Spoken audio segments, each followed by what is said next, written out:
and those that have got challenges. For example, here in Thaakanithi, our teams led by the county commissioner have done a fantastic job keeping records and tracking our students through the Nyumba Kumi system and so on.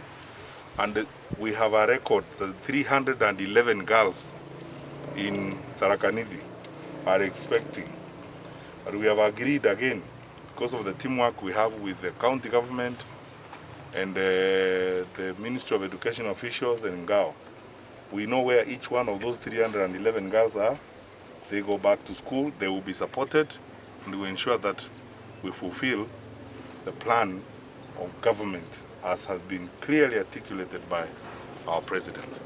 So the focus this week is on our children. There's nothing else we are doing but supporting our children. And then, truth be told,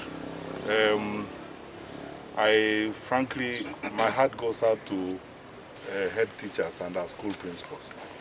I've said this several times before.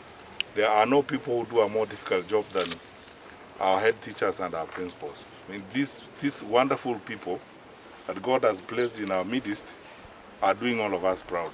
When you look at the way they have taken their responsibilities, the focus they are giving this, I thank them very sincerely on behalf of all parents in Kenya and on behalf of the government. Everywhere I've gone, including here, I've been here with Madam Muturi, and she has taken me through, and all of us, the plan she has and how she has worked to deal with this.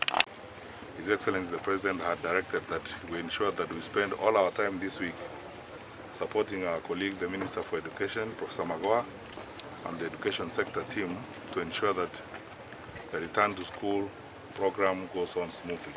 That's why we are moving around, we've been to various places, and we're going to do this for the entire of this week to be sure that we are fine. So on behalf of my colleague, our Cabinet Secretary for Education, Professor Magoha, I want to say how grateful I am to our colleagues and our friends in the education sector.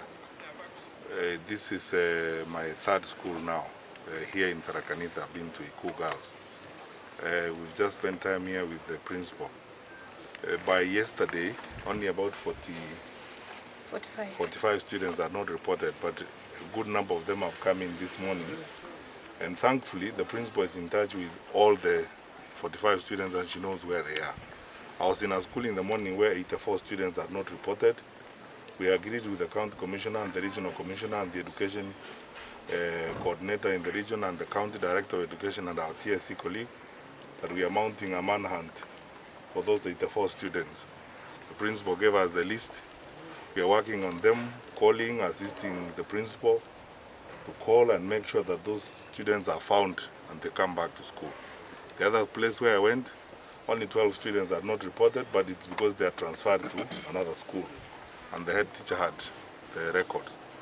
So it is true, as our Cabinet Secretary for Education has informed us, that the return to school is actually hovering around over 97–98%, that all our children have safely come back to school.